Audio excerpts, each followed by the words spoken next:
बताया जाता है कि यूनान, मिस्र और रोम सब मिट गए जहां से, अब तक मगर है बाकी नामो निशा हमारा। लेकिन यह नहीं बताया जाता कि यूनान, मिस्र और रोम साम्राज्य क्यों मिट गए और क्यों हमारा यानी भारत का नामो निशान बच गया। वो कौन थे जिन्होंने भारतीय सभ्यता को सबसे बड़े आक्रमणों से बचा लिया था।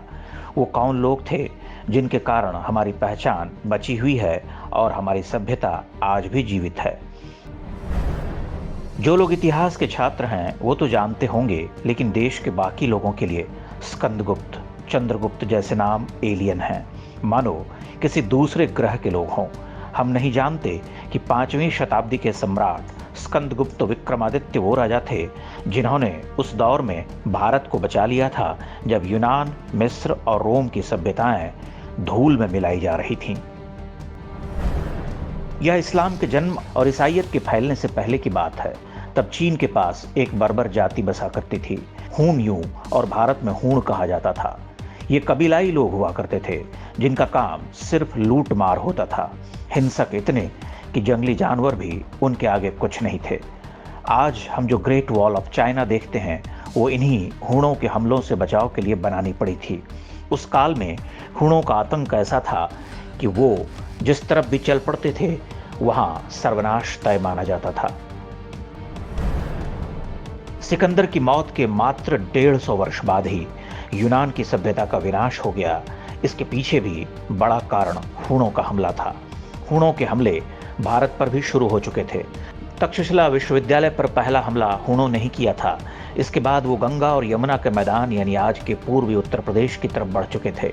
यह वो समय था जब देश के अधिकांश क्षेत्रों में गुप्त वंश के 8वें राजा स्कंदगुप्त का शासन था। उनकी राजधानी पाटलिपुत्र थी, जहां पर आज पटना शहर है। कहते हैं स्कंदगुप्त जैसा योद्धा उस पूरे कालखंड में दूसरा कोई नहीं था।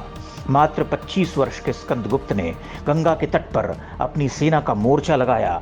इस युद्ध में हूण आक्रमणकारियों को बुरी तरह से हार का मुंह देखना पड़ा। जहां पर यह युद्ध हुआ था वो वाराणसी, गाजीपुर और बलिया का गंगा किनारे बसा क्षेत्र है। स्कंदगुप्त की सेना ने पूर्वी उत्तर प्रदेश के क्षेत्र से लेकर गुजरात के सौराष्ट्र तक हूणों का पीछा किया। उनको भारत से लगभग पूरी तरह खदेड़ दिया। इसी के बाद स्कंदगुप्त को विक्रमादित्य की उपाधि मिली। ईस्वी सन 455 यानी आज से लगभग 1600 वर्ष पहले हुए इस महायुद्ध में जीत के बाद स्कंदगुप्त ने कई विजय स्तंभों की स्थापना की थी। पत्थर पर यह विजय स्तंभ गाजीपुर जिले में भीतरी नामक स्थान पर बना हुआ है। उत्तर पूर्व भारत से लेकर पश्चिमी क्षेत्रों तक स्कंदगुप्त के ढेरों स्मारक आज भी मिलते हैं, लेकिन उनका हाल देखकर आप हैरान हो जाएंगे। स्वतंत्रता के बाद से मुगलों के मकबरों को पोंछने चमकाने वाली हमारी सरकारों ने स्कंदगुप्त के इतिहास को लगभग पूरी तरह से साफ कर दिया। कांग्रेसी वामपंथी इतिहासकारों ने स्कूली इतिहास की किताबों से स्कंदगुप्त के योगदान को या तो पूरी तरह से हटा दिया या एक आध पैराग्राफ में समेट कर रख दिया। स्कंदगुप्त वो इकलौते सम्राट थे जिन्होंने पूरे विश्व को हूणों के आतंक से मुक्ति दिलाई थी, लेकिन आज हमारे देश की ही नई पीढ़ी इस महान योद्धा को भूल चुकी है। हाल ही में आई फिल्म बाहुबली की कहानी वास्तव में राजा स्कंदगुप्त से ही प्रेरित थी। उसमें कालकीय की सेना के हमले को दिखाया गया है जो हूणों के हमले की तरह था। आप कल्पना कर सकते हैं कि भारतीय इतिहास का ये असली बाहुबली अगर नहीं रहा होता तो आज हम कहाँ होते। न भारत होता, न ये धर्म होता, न हमारी संस्कृति और सभ्यता बची होती। यूनान, मिस्र और रोम की तरह हमारे मिटने की कहानियां भी पढ़ाई जा रही होती।